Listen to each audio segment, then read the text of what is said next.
Good day, Africa, and welcome to another exciting edition of AAU Talks. And AAU Talks is brought to you by the Association of African Universities headquarters here in Accra, Ghana. My name has always been Christy Sam, and I'm your host for today.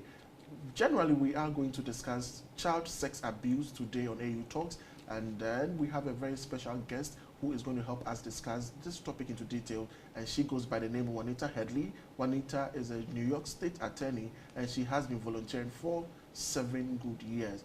Don't forget that you can send your comment in, or you can join the conversation via our social media platforms, Association of African Universities on Facebook and AAU_67 on Twitter. We'll go for a short break, and when we return, the conversation begins. Stay tuned.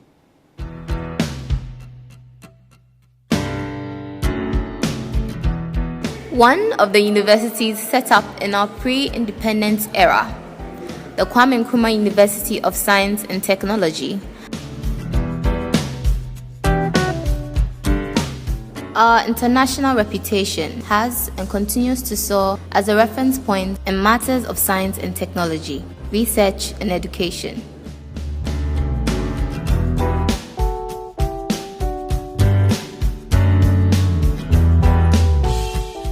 We believe that the future belongs to those who have sound technology acumen.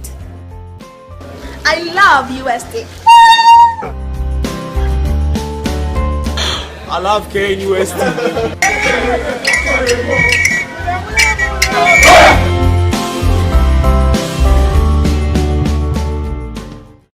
If you just tune in, we are watching AAU Talks, and AAU Talks is brought to you by the Association of African Universities. Like I mentioned before we went on a break, we are discussing child sex abuse, and we have Juanita in the studios once again to help us understand and then give more details to the subject.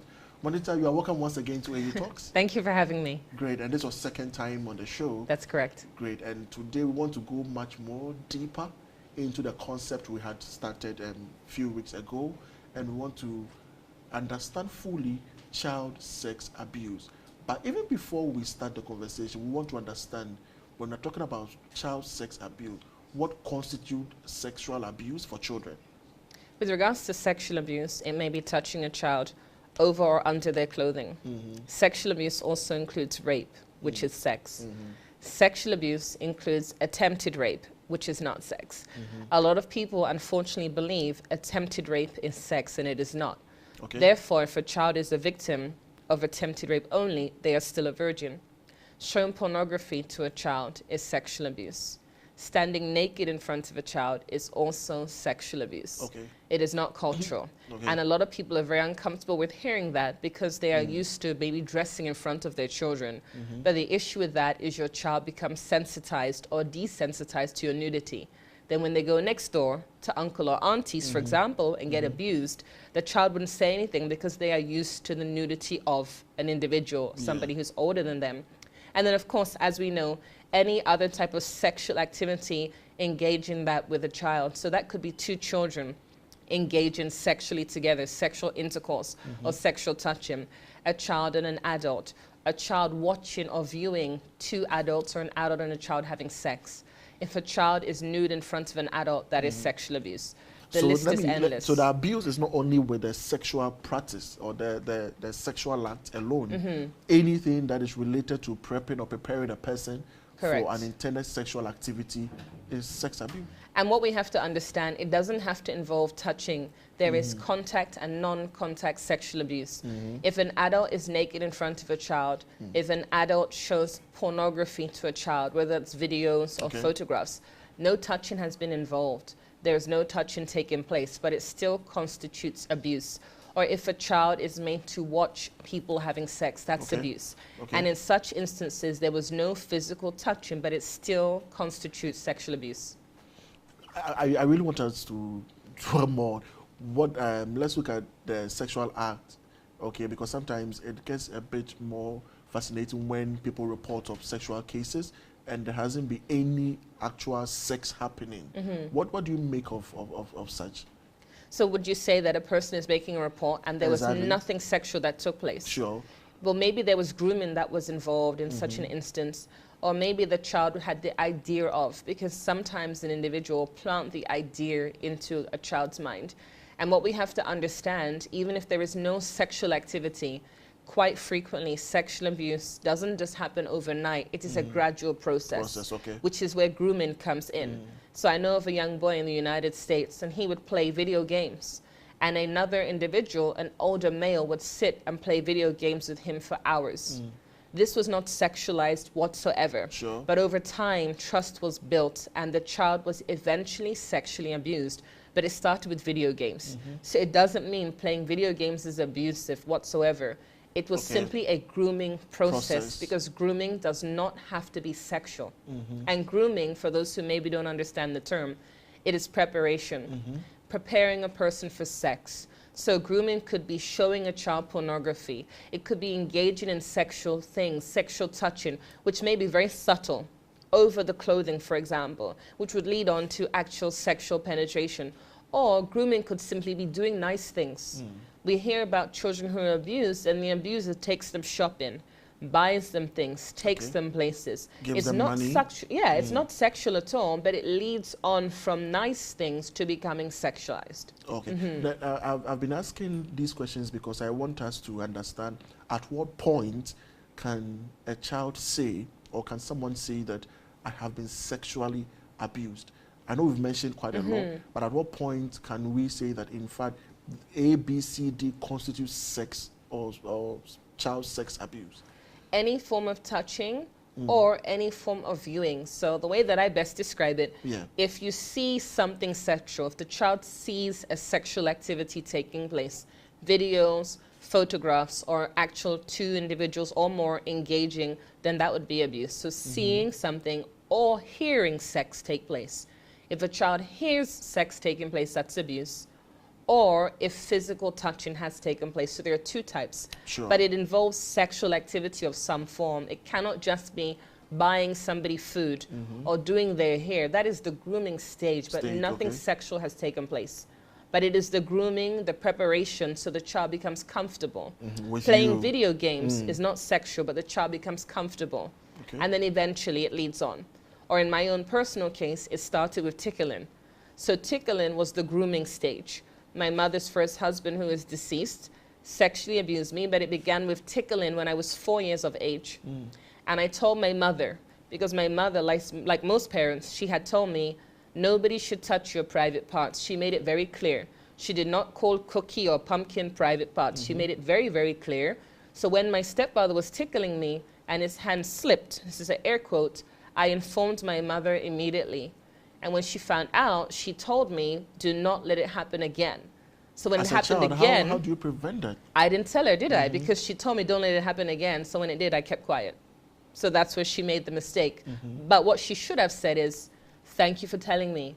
If it happens again, tell me. But she did not. So I kept it quiet for a number of years. Okay. But it started with tickling. Okay.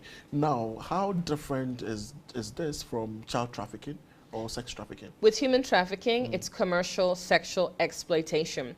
The two are very interlinked, because what quite often happens, a child who is abused becomes vulnerable. And we hear of stories of children who are abused by parents, for example, and that parent decides to sell that child. And then that child enters into a pedophile ring where the child is moving between different pedophiles. And then, of course, there are instances where the child is not moving amongst the circle, but the abuser is making videos or taking photographs and selling them. Again, the exploitation. That's where they differ. In my case, I wasn't trafficked sexually. I was abused by my stepfather only. As far as I'm aware, there were no photos or videos taken. And at the time I was abused, there was no internet. So in that sense, there's no evidence out there. But with a child who's abused now and photos and videos are taken, that information will be sold on the internet and it will never disappear. It will always be in the dark web. And that child is continually re-victimized because the images still exist. So it means that the trafficking comes in when there is a commercialization of the entire process. When there's exploitation and there is a commercialization and there is some form of benefit, whether that's money or some other reward. Now let's come a bit to the signs and the symptoms. What shows or what indicates that a child has been abused? Or how would you know that this child seated here, A, B, C, D, is going through some form of abuse or has been abused before? I know of with small children, and I know of a few I've met personally, they display certain activities which I have seen. One of the things that we often hear about is if a child is wet in the bed, maybe regressive behavior or sucking the thumb. Something else we really need to pay attention to is when children pull down their skirt or their pants. Small toddlers often do that, and quite frequently the adults in the room will laugh and find that funny. So for me personally, I have never found that funny. The question that I have mentally is who else is that child entertaining? Because I know for myself and for most children, when we were growing up, our parents taught us how to dress and undress in private. So when a small child is pulling down their pants or skirt and laughing, you have to question that. What about promiscuous behavior? There are small children who engage in sexual activity with each other. Sure. I know of children, even in Ghana, age 5, sexually abusing 3-year-olds. Where did they learn that from? And then with older children, they usually do not wet the bed, so they may have depression, low self-esteem, insecurity, insomnia, maybe running away from home, very secretive. They may be very promiscuous. They may be overdressing. That means they're uncomfortable with their body. Sure. They may be uncomfortable getting undressed in front of others, running away from home, obesity, unintended pregnancy, HIV, AIDS, STDs, insomnia. When we see these things, we look at it, but we don't understand why the person behaves in that way, Sure. and we make a judgment. Yeah. For myself, as a child, I used to wet the bed. I had insomnia. I was insecure, very secretive, but nobody questioned that. If a person looks in a book and looks at the signs and identifies in an abused child, they would see that Juanita Headley exhibits those signs as a child and even into adulthood.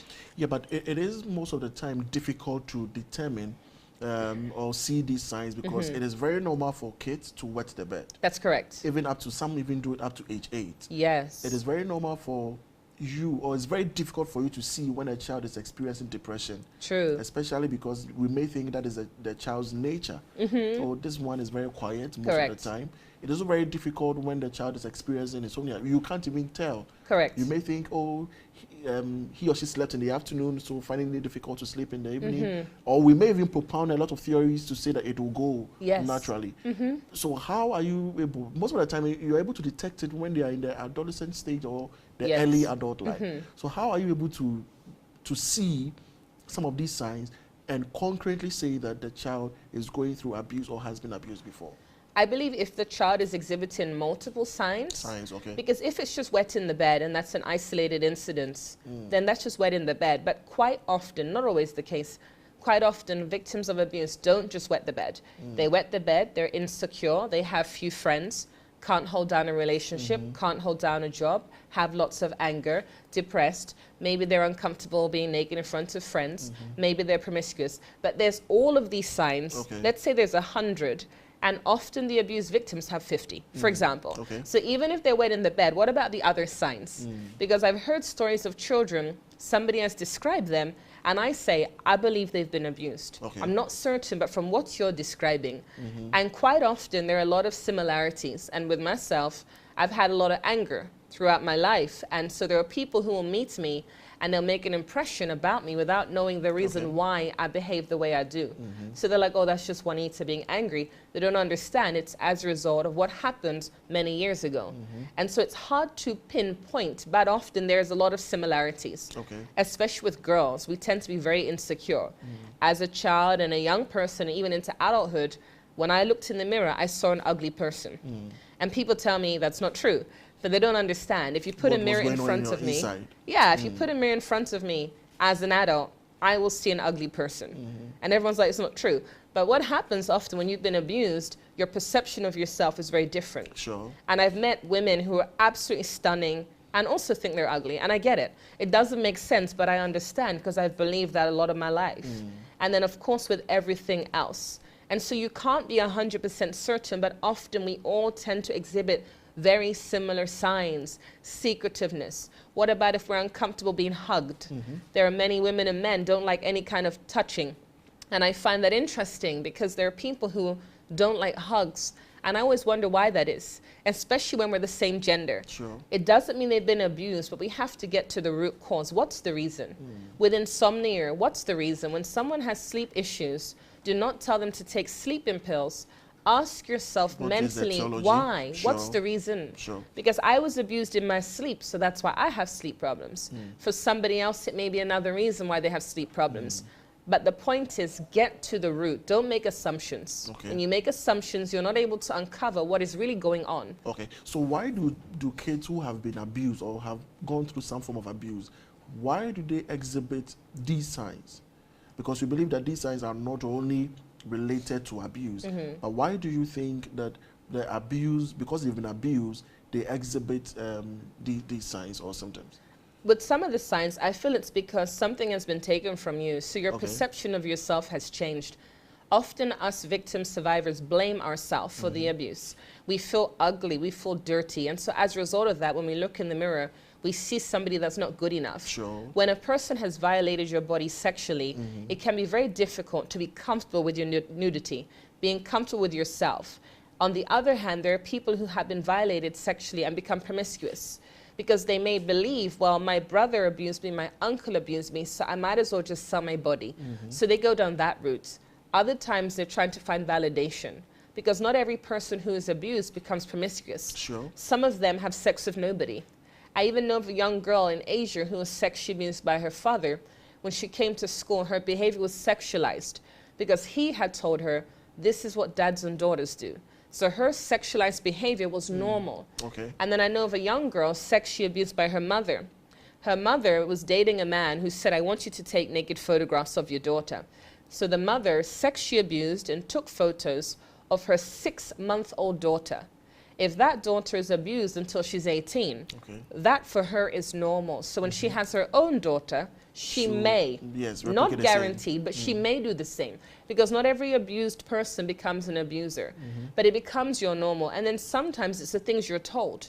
If your parents tell you, well, abused children are this and abused children are that, you will start to believe these things about yourself, Sure. even though it's not true. Okay. And if everybody gives you this impression that you're lesser than, when you look in the mirror, what are you going to see?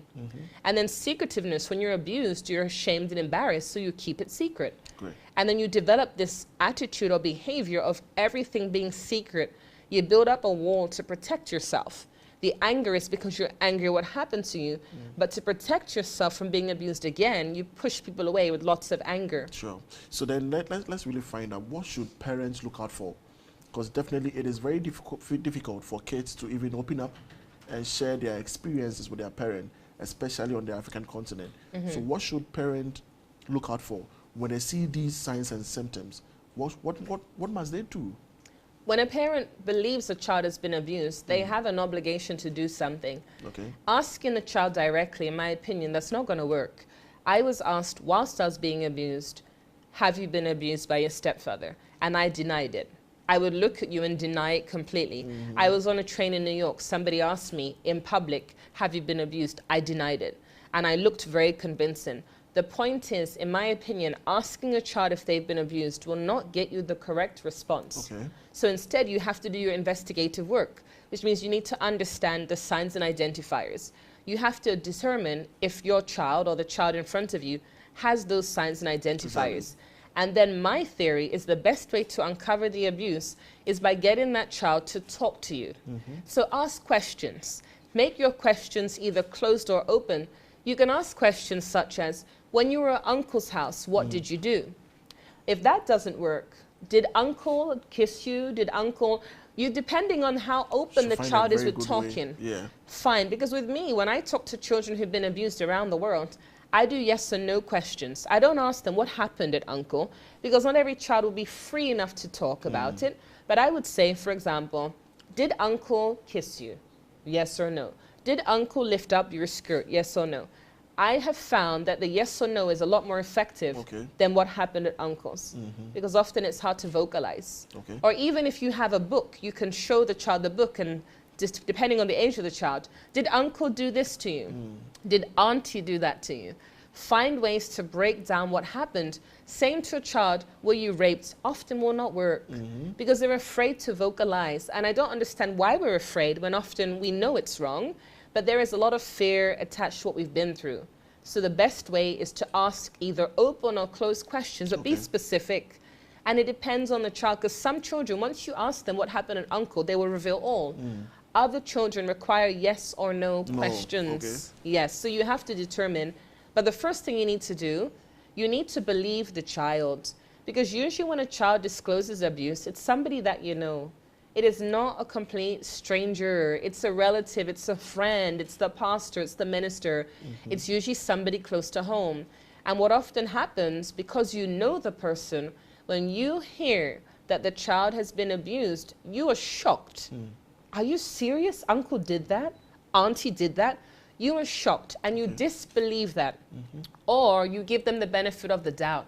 That's not what they meant. Because in my case too, my stepfather, when I was maybe around 10, he was in the hotel room in Florida. He had taken a shower. I was outside looking through the window and he was standing naked in front of the mirror. And I could see his full profile. He did not open the door, but he stood there naked in front of the mirror. And for some reason, in my mind, I am convinced he could see me. I don't know whether we made eye contact, but I'm convinced he could see me at the window. When I told my mother this, she said he didn't see you. In other words, she made excuses for his behavior, but that was grooming. You see, even though he was just standing there and I'm on the outside and he's on the inside, that was grooming. But she said, oh, that's not what he meant. He didn't see you. And a lot of parents will hear things, oh no, uncle didn't mean that, it was an accident. And then also when I was older, after the sexual abuse had ceased, air quotes, or paused, my stepfather showed me a video. And this again was grooming. He had actually made a pornographic video with my mother, and he showed me the video to groom me for sex. When I told my mother, she told me, why did you watch it? But that's not the issue. He showed it to me. He probably created that video so he could groom me. This is what me and your mother do. Maybe that was his intention, because why did he show me a pornographic video?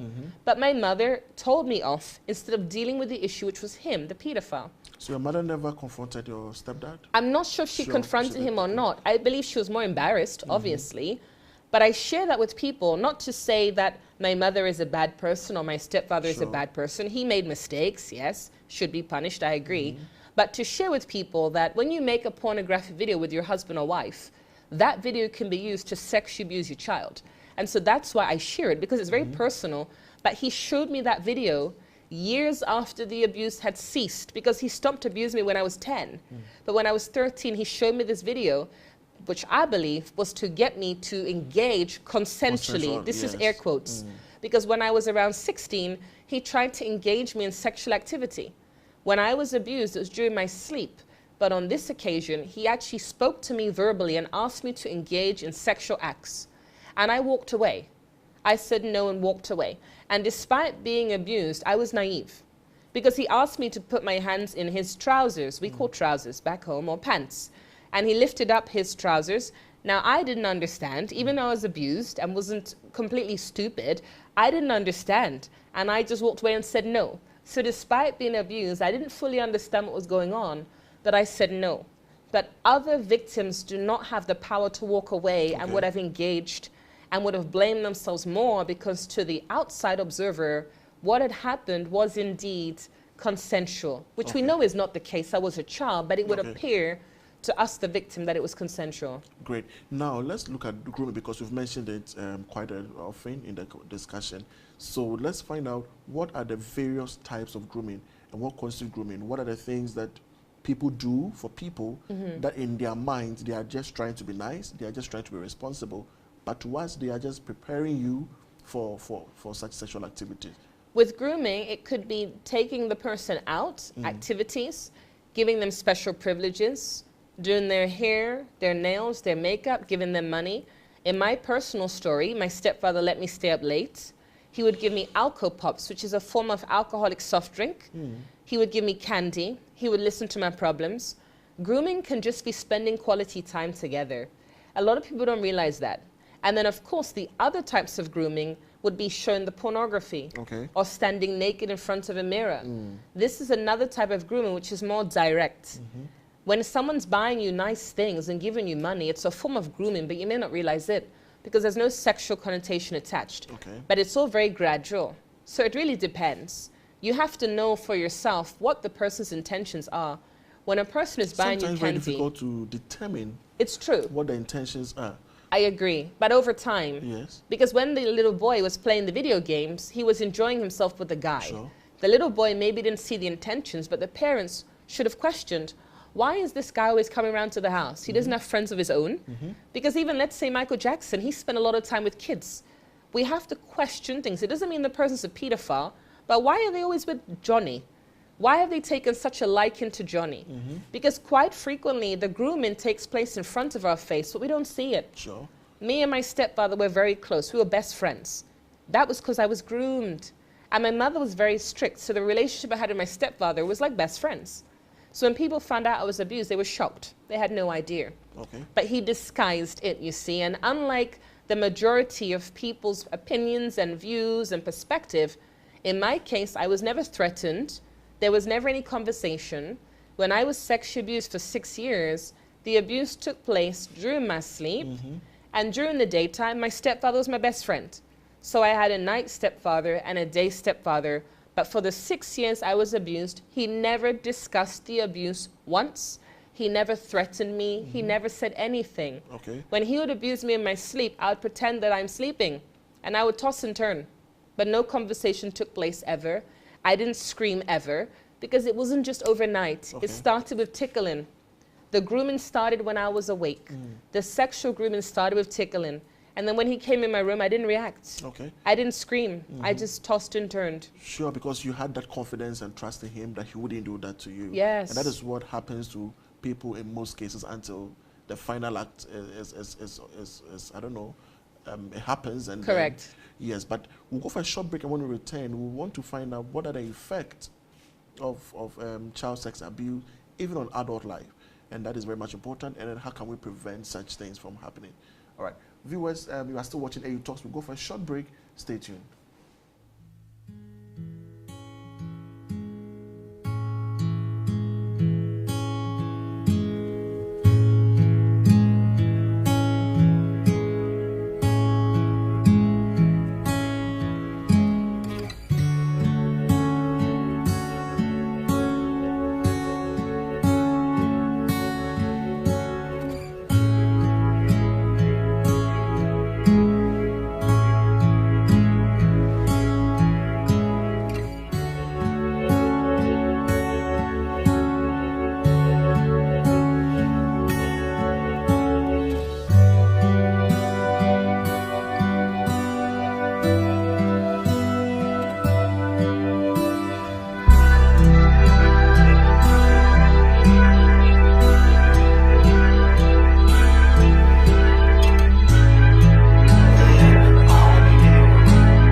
Welcome from the break, and if you just tuned in, you are still watching AU Talks, and we are still discussing child sex abuse, and we also have Juanita still here, and we want to know more about child sex abuse. I know you also want to learn more about that. Juanita, before we left for the break, we were about discussing the effect, but I believe that we need to look at the susceptibility. For example, under what circumstances and situations can perpetrators take advantage of young people? And then finally abuse them? What we have to understand is sometimes us as caregivers or parents put our children in a position to be abused.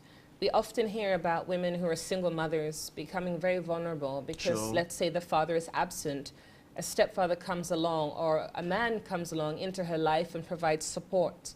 And through that support, her guard is down. Maybe the relationship becomes romantic, and quite often the mother, the parent, is very trusting to this individual.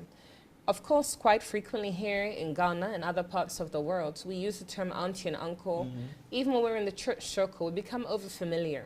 When you become overfamiliar, your guard is down, and quite often we're looking at the abuse taking place on the outside, a stranger coming in.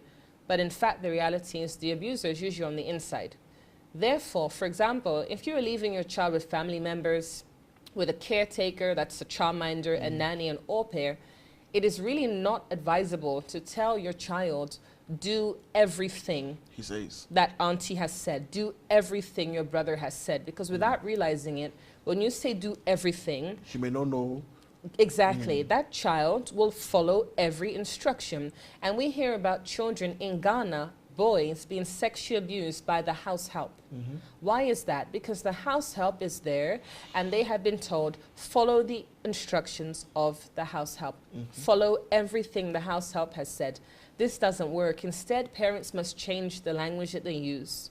An alternative could be, when the house help comes, you know what you must do. You must follow the instructions of the house help. However, but if the house help tells you that you need to do something secret, if the house help tells you that you need to take off your clothes, if the house help asks you to do anything concerning your private parts, be specific, because by not being specific, being vague and broad, yeah, they'll be confused and exactly. Okay. And even though you might think, is this necessary? It really is, because too often than not, children are abused and the parents have no idea, and the child says nothing because I was following my brother's instructions.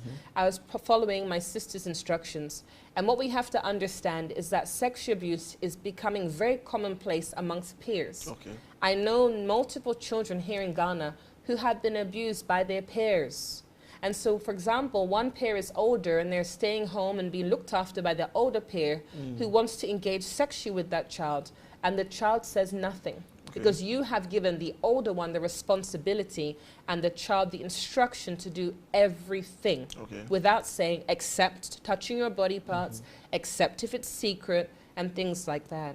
Okay, but then do you think that in some cases, people find themselves in such situations without negative connotations? For example, when you get closer to someone with maybe you're a caregiver, you show much affection and emotions to the person, and in the course of that relationship, something happens.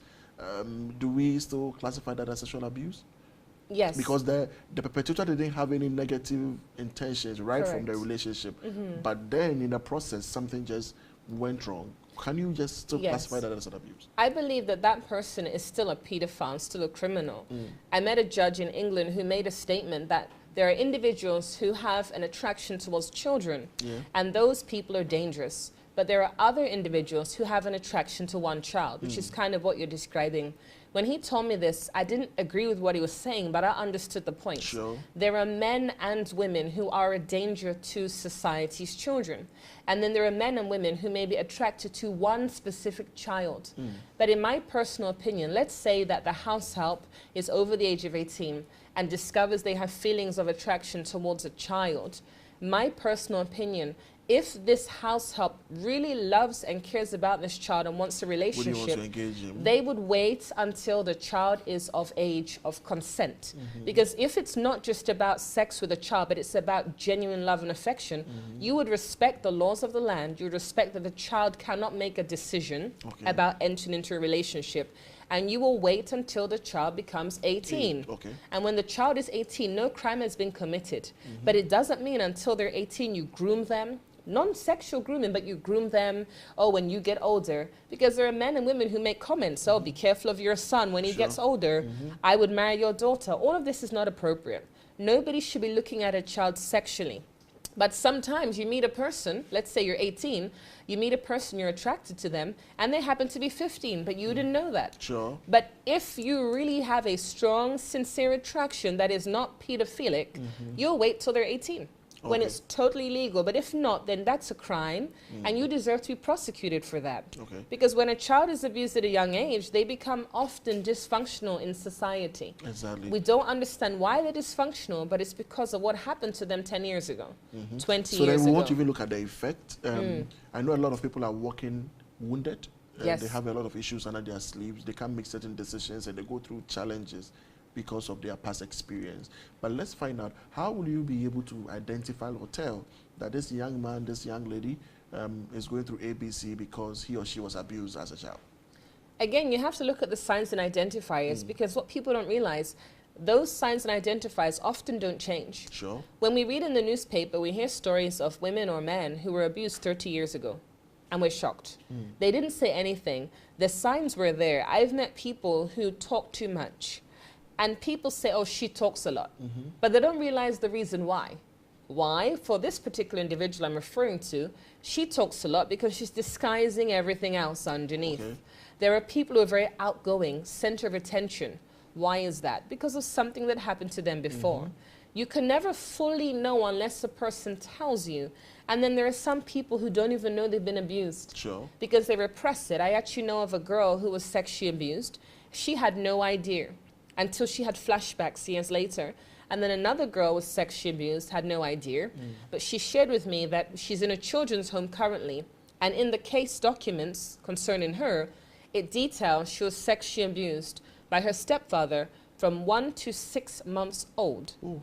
And so, therefore, there are people walking around who are dysfunctional, who were abused years ago, don't even remember the abuse, but it has created a dysfunction in them.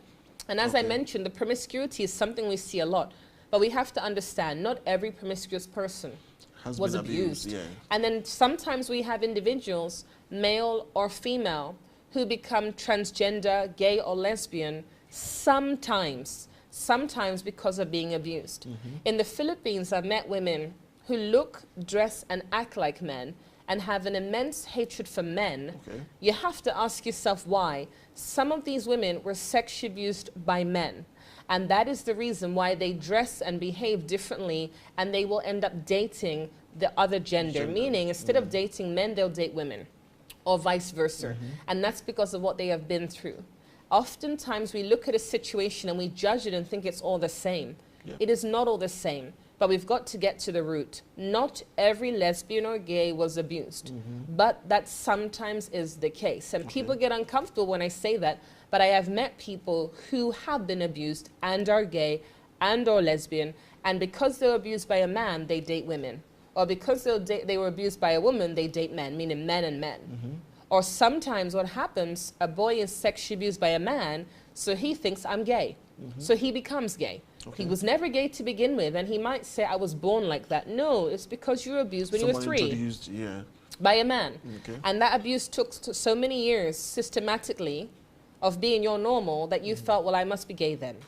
But it's not always the case, because it's very controversial to say, but I have met many, many survivors of abuse who are gay and lesbian, and they have shared with me that this is what happened. And I met a young girl who shared with me, I was sexually abused by 4 of my 5 brothers. I think I'll be a lesbian. That's what she told me, because she's not comfortable around men. She doesn't trust men. You see? And even myself, people ask me, do you trust men? Because I was abused, they think maybe I don't. I said, I don't have any issue with men. In fact, most of my friends are male. And I told them that for me personally, I do not think about abuse. I may talk about it a lot and read about it, but I don't think about it. If I thought about abuse, I wouldn't talk to any man, because in my opinion, 99% of men have either looked at an image or thought about it or done something from what I'm hearing. So if I believe 99% of men are bad and 1% are good, I wouldn't talk to men. It's not because for a fact that in your case, your stepfather was your best friend, he was very nice to you, he was closer to you, and he was everything that you had at that moment. And so growing up, you never had any hatred for him, I don't think so. Which is true. Absolutely not. So then you may not be able to translate that into other men as well. I don't know if... Well, that makes sense. And I think what you're saying is probably how it would appear in my case, in my situation. But in cases where they were physically assaulted and abused, then you would translate that hatred to other men as well. Which I think makes sense. And it's interesting, people not knowing my story believe that I wouldn't trust men at all. Because even though he was my best friend, he took advantage of our relationship. But I have a lot of male friends, and for all I know, the amount of men I know, at least one of them has seen child pornography, maybe by accident. But the point is, I come into contact with men and women who are pedophiles all the time. I simply don't know it. But I don't think about it, because if I thought about it, I would isolate myself, because abuse is so prevalent. Once you understand how prevalent it is, you realize every time you're in a room with at least 10 people, one has been abused or one has thought about it or perpetrated it. But then how can you go about thinking like that? It's not possible. So instead, rather than me focusing on what may be more of a reality than I choose to accept, I take people at face value. And if I know that you're a pedophile, I won't be your friend no more. But Jesus loves you. But let me ask you of a personal one, because sometimes the personal experiences inspire people a lot, especially what has been your limitation as a person because of what happened in your childhood? When you say limitation, how do you mean? What has been the challenges or the effect on your adult life now as a result of what you went through as a kid? I will say, praise the Lord, I don't wet the bed anymore. So I used to wet the bed, not anymore, by God's grace. But I would say that I still suffer from anger. Healed in Jesus' name. Still suffer from anger issues. Quite often very insecure. Why anger? Well, my therapist was sharing with me that anger disguises a lot of other feelings. Number one, it happened for so many years. Number two, he died. Number three, I'm single. The point is, the result of my life as it is because of what happened in the past. There are a lot of people who have functional lives, have paid jobs, are not volunteering around the world. So I become very resentful of my life. The reason I'm sat here today is because I was a victim. If I hadn't been a victim, I'd be a paid attorney by now. So there's a lot of anger because even though I love what I do, things would have been very, very different if it wasn't for that. I still have the insomnia, unfortunately. I make friends very fast and sometimes lose them very fast, often because of the anger. A lot of people are not going to have the patience to understand the differences because the anger is not at you.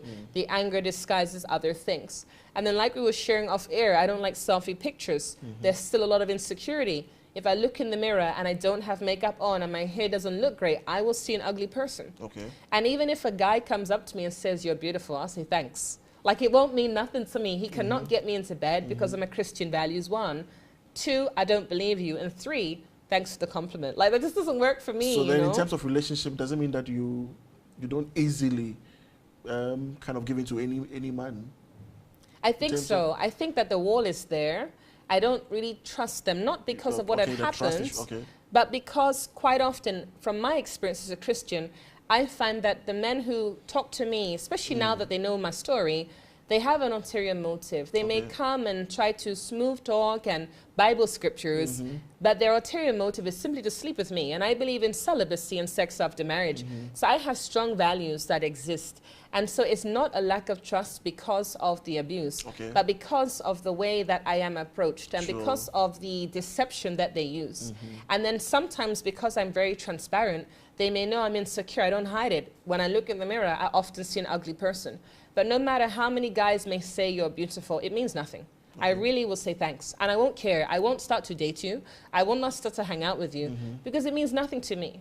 You see what I mean? So for some women, when a guy says you're beautiful, that woman becomes putty in the guy's hands. For me, that will not work. I will not tell you what works. Bible scripture. No, I'm joking. Say a couple scriptures and I'll marry you. No, of course not. But for me, by the grace of God, despite what has happened, the Lord is protecting and safeguarding me from being abused again. Because often when you've been abused once, then you become vulnerable to being abused again. And by God's grace, that hasn't happened. I believe it will not happen. But that's because of the dynamics and the way the Lord has created me. And although the wall is there, which means a lot of people cannot penetrate, the wall protects me. Because if people penetrate it, then who knows what can happen. Maybe I will compromise my values. I don't mean in a relationship. I mean my values of not working for pay. My values of sort of surviving as the way I do.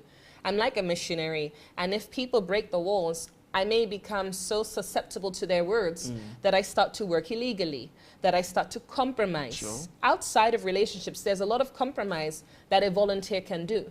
Do you see what I mean? So for me, I'd rather keep the wall so I can keep my integrity in place. This is important. That's great. So finally, if we are able to identify a child going through or who has been abused before, what are the necessary steps? How do we help such a person to recover? How do we bring the life out of the person again? You need to listen to the child. You need to support them, not make opinions on what you've heard. Because sometimes people will ask me, did you hate your stepfather? Is he a demon? Don't say those things because you don't know my story. So you need to not come with your own perception. You need to be open to hearing what the child says. And you validate what they say. My stepfather was my best friend. No matter how much you might tell me he's a pedophile, I know that. But he was my best friend. You cannot convince me otherwise. In my own time, I will stop saying he was my best friend and I'll say I was groomed. You have to support the person on the journey. Provide them the support through therapy and counseling, a shoulder to cry on, helping them to believe in themselves again. Yes, because often we don't believe in ourselves, we blame ourselves. You have to be that support system, because that's what we need, and not to bring your opinions in. A lot of people do not understand why I speak of my stepfather as best friend, former best friend. For me, he is deceased now. Being bitter and angry will not change what happened. Justice was never served. He died, that's it. And I have to pick up the pieces. But for me, personally, I prefer to focus on the things he contributed positively, rather than that he violated me, abused me. I'm 21 and still single. Well, not really 21, but you understand. The point is, the things that he did affected me the way that I am. I can sit and focus on, oh, I'm not married. Oh, I don't have paid job. What's that going to do? It won't change anything. Instead, let me flip the script and say, yes, he came and caused a lot of destruction, but he contributed these few positive things. And so for that, I'm thankful for the positive. As the Bible says, what the enemy intends for evil, God intends for good. He may have tried to destroy my life, but by God's grace, it was not destroyed. And I'm doing something productive. I'm not doing something negative, destructive to myself or to others. So for that, I rather focus. But everybody's story is different, and not everybody will see things the way that I do. But it's easier for me. And then as an adult, I finally accepted he was not my best friend. He was a pedophile. I know he's a pedophile, I always have. But now I'm changing the words. He's no longer best friend. He's no longer stepfather. I use the term so people know who I'm referring to. But he was not a stepfather. He was a pedophile. So I have to use the correct term, because that's what he was. A stepfather does not abuse their stepdaughter. A father does not abuse their child. He cannot have the title of father, because that's not what fathers and stepfathers do. So I use the term stepfather so people understand. But as a 21-year-old, I'm going to keep saying that, as a 21-year-old adult, I finally discovered that he is not a stepfather. I call him pedophile and stepfather, but as an adult, I finally accepted pedophile. It's not and stepfather. The two things cannot come together. Pedophile, pedophile, pedophile. But he contributed positive things, and for that I'm grateful. All right. Then most importantly, you have mentioned the processes for us, self-acceptance, counseling, and then also for seeking for maybe extra help. But then what is your tagline? I see the tagline, can you keep a secret? What is it about? Can you keep a secret is something I always share whenever I have the opportunity. What we have to understand, usually when a child is abused at a young age, they will ask their grandparent, aunt, uncle, friend, peer, can you keep a secret? When that happens, the response is usually it depends or no. And my theory is this is the reason why 20 years later, we'll read in the newspaper, I was sexually abused at 3. Why did it take 20 years to disclose? I believe it's because when they try to share, as we usually do when we're young, we try to share in certain ways. The response we get to can you keep a secret stops us from sharing. So I encourage people, whenever somebody comes up to you and says, can you keep a secret? Is it going to stay between us? Is it confidential? Respond yes with your mouth, and it depends with your head. So for example, can you keep a secret? Yes. Then the child will disclose, I'm being sexually abused by my stepfather. Once you've heard that, you tell the child, I have to break your trust, and you phone the authorities. I'll say it again. Can you keep a secret? Yes. Then the child would say, my stepfather is sexually abusing me. Then you will say, I have to break your trust, and you phone the authorities. You do not keep it in the family. Too often, abuse is uncovered. We keep it in the family, and the abuser will keep abusing that child or another child or another. Once you've got the authorities involved, they can do something about it. Quickly. Yes, but when you've not involved them, that person can continue to go unawares. And what we have to understand, like in a place like the UK, where we have background checks that are required when working with children, quite often a background check will come back clear. Why? Because the person was never reported. So my stepfather, if he was still alive, his background check 20 years ago would have been clear because my family did not say anything. And so therefore we cannot rely on that. We have to look at the character of a person, not on their reputation, not on anything else, but the character of what you see, the behavior that you see. When uncle touches your niece or nephew or son or daughter inappropriately, don't say, oh, it was just by accident, he was drinking, he was drunk, whatever. Look at the character. Don't just make excuses, because it starts like that. And then from there, the abuse continues, because often the abuse happens in our face, but oh, he didn't mean that. Okay. Oh, that was an accident. Oh, it was a joke. Okay. And it continues on, and Okay. nothing is ever done to stop it. Okay. So, and finally, it means that everyone can be a perpetrator. I believe that. Everybody. 100%. No matter an uncle, brother, sister, whoever. Auntie, And mother. so we need to be much more vigilant and much Yes. more conscious of who gets closer to our kids. Absolutely. And then also open up more to them, so that if they have such issues, they would feel confident and comfortable in sharing. I Yes. believe that is a message. And I believe it's important you said that, because I know of a story of a young boy in Trinidad. He came to school and he was very distressed. And his teacher asked him, "What's wrong?" And he said his mother is pregnant. I'm an only child by my mother and father. And so I was thinking in my mind, maybe he's an only child like myself, and he's feeling jealous there'll be a new brother or new sister. Okay. So the teacher said to him, "You should be excited. You're having a new brother or new sister." And he said, "I'm not excited because I don't know if the baby is mine or my brother's." That was his biological mother. His biological mother was having sex with him and his brother. Oh, So we need to understand, as you rightly said, anybody can perpetrate. So I'm not advocating paranoia. As I said, I believe 99% of men have either thought about it, done something, seen something. But I don't think like that, which is how I can have so many men in my life. Okay. But we gotta understand this thing is so prevalent.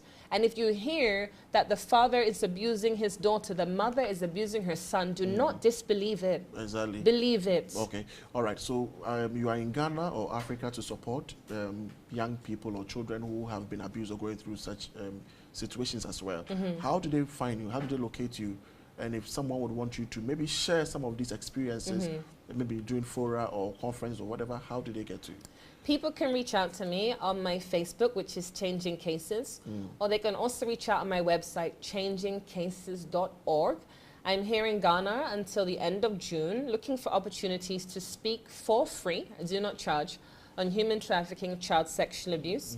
I'm encouraged by hearing other people's stories. Okay. The more that I learn, the more I can educate others. So any opportunity to share, I will be very excited to do so anywhere in Ghana. I don't mind to travel. I'm not restricted to just Accra, because realistically speaking, abuse is not just in Accra. It's not just in London. It's everywhere. And I know you have my phone number. I don't remember it off by heart. Okay. So people can reach out on WhatsApp. Exactly. We'll share your number on the screen as well, and also make sure that we give it out to anyone who wants to speak with you as well. Your final words, then we can end the show. Final words. Yes. I really have no final words. How can you end a topic like this? At the end of the day, this is an issue that continues to spiral and spiral out of control. I just want to encourage people to be their brother's keeper. Okay. Because how can this topic ever end? It never ends. It just continues on. And with the way society is evolving, things will only get worse. But we have an obligation to look out for one another. Absolutely. Nobody on this earth needs Juanita Headley, because each one of us can hold the baton. I'm not a superhero. I'm just one individual doing great work, but every one of us can hold that baton and do great work. Great. So let's be our brother's And keeper. you have a book launch. That's coming right. up, that is June 1. Correct. That's Great. right. Yes. So can you just tell us something small? Sure. Within a minute or On something? June 1, Saturday, June 1, at Powerhouse, P-A-W-A, Powerhouse, not far from the Golden Tulip Hotel, will be the book launch that I will be hosting. I will be having people sing, perform poems, act. I want people to be entertained, inspired, and empowered, and to purchase my book, Can You Keep a Secret?, which discloses my personal story and the information I have garnered from my experiences on human trafficking and child abuse. So please do come along. It's completely free of charge. People can sign up online, changingcases.org/CYCAS. changingcases.org/CYKAS, CYCAS. All right. Headley, thank you so much for coming. You're welcome. And then sharing your experiences. And like I told you the other time, this is a great job you are doing. And we pray that the good Lord gives you more strength and gives you more resources to do it more. And then together we end child abuse in Africa. And then I think at the global as well. We have a very huge obligation to talk about some of these things and then look for a finality to some of these problems. Thank you once again for coming. Thank you for having me. We look forward to seeing you more and more. And then I'll be there doing the book launch. I'm excited. And then any other platform also will be there. All right. Viewers, thank you so much for watching. This has been AAU Talks. My name is Kwesi Sam.